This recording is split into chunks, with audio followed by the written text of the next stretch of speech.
Hello everyone, hope you're doing well. Today we're back on the updates 1.83 dev server and we're having a look at one of the new premium vehicles for the UK. So if you know about the Royal Navy and what's happening in update 1.83, the Soviet, German and US forces for Navy are going into OBT, so they'll be accessible for everyone. When it comes to the Royal Navy, they are going into CBT, so you have to pay to access it. And the way you do that is by either buying a Fairmile D 5001 or a Hyder G63. So what we're going to do in this video is have a look at the Fairmile, and with that said, they also said that there would be some kind of star system that will be available to people in order to get into the CBT for the Royal Navy. So with all that out of the way, let's have a look at this machine. Now, what do we see on the Fairmile? Well, it's a pretty standard gunboat. It has a ton of guns on it. It also has a ton of torpedoes on it. It's much more of a mix, where a lot of machines in War Thunder are either heavily PT boats or they're heavily gunboats. What is nice about the Fairmile D is that it is a good mixture of both. It has 4 torpedoes on it, actually different size torpedoes. You have 2 450mm M Mark 15s. And then you have 2 533mm Mark 8 torpedoes. On top of this, you have 2 57mm 6-pounders, one on the front, one on the back. You also have a dual 20mm Oerlikon, which you can see right here. You have dual 12.7mm Vickers Mark 5s, and then you have dual 7.7 Vickers as well. Pretty much a standard set of armaments for the British, with the guns in the center being very much designed for AA. And when it comes to everything else, designed to annihilate anything that it sees. So if we look at the X-ray, we can see a general overview of what's going on. It has some pumps in the front, a bunch of ammunition storage for the 57mm and also some of the other guns, 15,900 rounds, may I just say, which is just completely insane. It's the only ammunition storage on the whole boat, so if you want to reload the rest of it, I'm guessing the crew would have to ship stuff over to the other places. But the main thing is just understand, where is the weak spot of this machine? Well, it's either you try and knock out the crew, which are densely populated in the center, or you look and see that there's absolutely no armor and just shoot it here and make it go boom. Because if you hit it here and ignite the ammunition, it's just going to blow up the whole boat. So that is something to think about. With that said, you do have the radio station and the bridge on top of each other, along with the torpedo tubes. The front ones are the 533mm ones, so the ones which have a longer tube are, what a surprise, the larger torpedoes. And also, the 533mm ones have a much larger maximum water speed, and they have a smaller explosive mass. So it's a bit of a trade-off, right? These are slower, pack a bit more punch. These are quicker, pack a bit less of a punch. On top of this, you have the engine system. Normally, you see a tri-engine system, but this time we actually have a quad-engine system in the Fairmile D 5001, which is very much interesting. On top of this, you have the fuel tanks, which will set alight a lot, and then you've got some more ammunition storage here, which is mainly for the 57mm, or the other ammunition storage here is for the 12.7, 7.7s and 20s, and this is just for the 57 at the back, which still is a hell of a lot of ammunition, but when we look at the sizes and what to aim for, it's going to be a lot easier hitting this instead of running into this fuel tank over and over again. And then you have the steering gear at the back, and as I said, once again, the armor on it, there's a little bit on the guns to try and keep them alive, which is nice, and then there's a little bit for the dual Oerlikons as well. Overall, what you're getting out of this ship is actually a really good combination. It's something that you want in ships' naval battles. You have a rank 2 premium, which is going to be able to research rank 1, 2, and 3 effectively. The only problem is with this machine is its BR.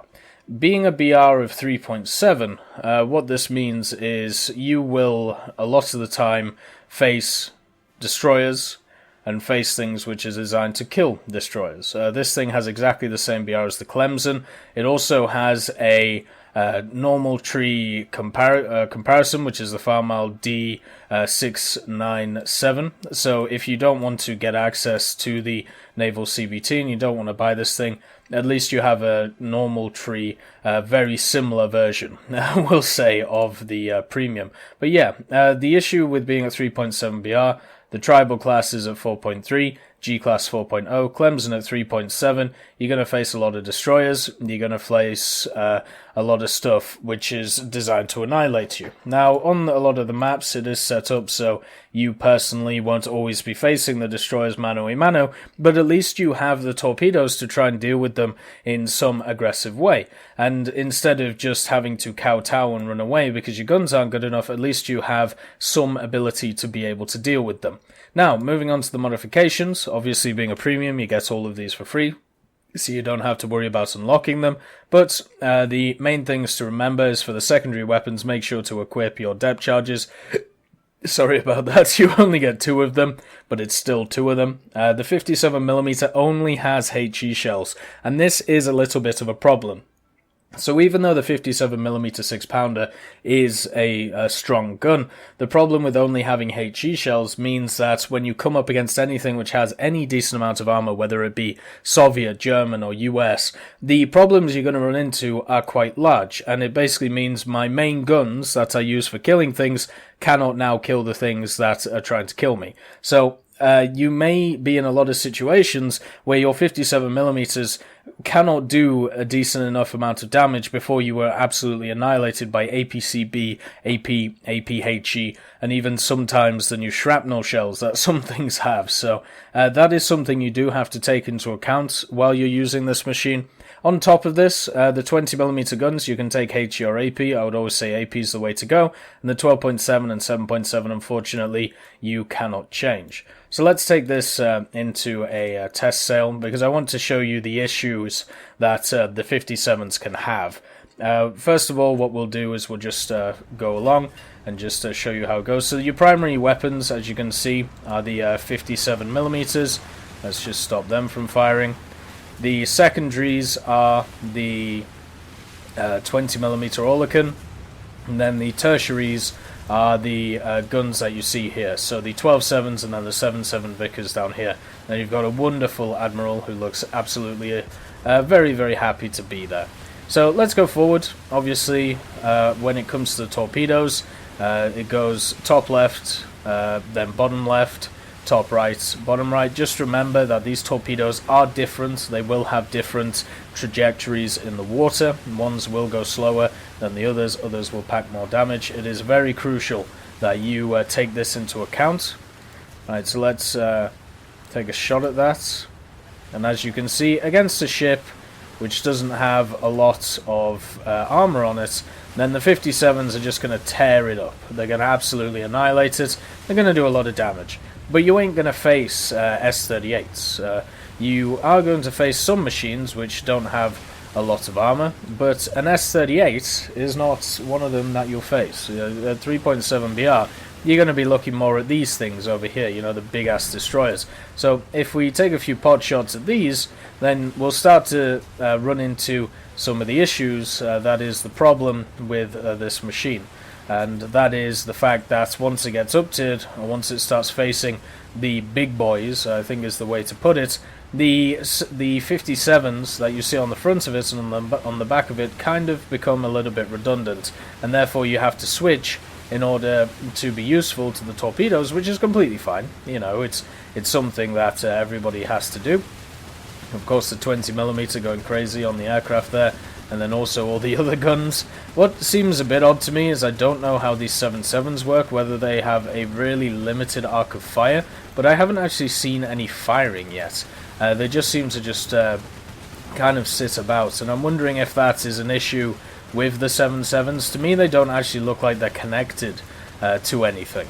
Just looks like these two guys are holding it. Oh, there we go. Okay, so he is firing, so they just have a really, really limited arc of fire. But anyway, back to using the 57mm. Let's see, we are at what, 1k away about. We are still struggling to do damage to this machine. even from this close out. And by this point, this destroyer here, the Type 1936, will have put quite a few holes in your ship. It's as simple as that. It won't have had any mercy. It will have pretty much just annihilated you.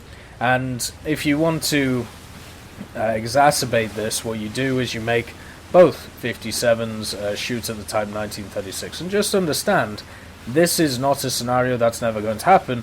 In my opinion, this is a scenario that's going to happen quite a lot. So if you get downed, or if you play at your BR, this machine is going to be very fun. It's going to be incredibly fun. It's got everything you want. It could do with some kind of APC-BC or APHE round on the 57mm, but overall, what you have is torpedoes. You have decent maneuverability. It's a little bit slow compared to some machines, but it's still okay. It's got a little bit of armor on it. It's good enough at maneuverability. Maybe it could do with a little bit of help, but overall, it's good for 3.7 and below. The problem is, at 3.7 and above, you start running into these monstrosities, and this thing is not equipped to do so unless you are using your torpedoes. So if you use your torpedoes, of course, you're going to be able to sink destroyers, but as I said, just remember which torpedoes do what, and what you are getting yourself into when it comes to facing the destroyers. I know a lot of people have said that a lot of these smaller ships are okay against the destroyers, only if the destroyer lets a ship like this get close enough, and only if the destroyer is not paying attention to paths of torpedoes. I have never seen a good destroyer player be ever worried about a ship like this. They're normally worried about everything else which is larger than them on the battlefield. Anyway, I hope you have enjoyed this video, and if you're looking for a recommendation, I'd definitely say this is worth it, but the only issue is just get used to facing destroyers in an inferior vehicle. That is something that will happen quite a lot, and it's unfortunately just how ships is right now. Anyway, I hope you all have a wonderful day, and I'll see you next time.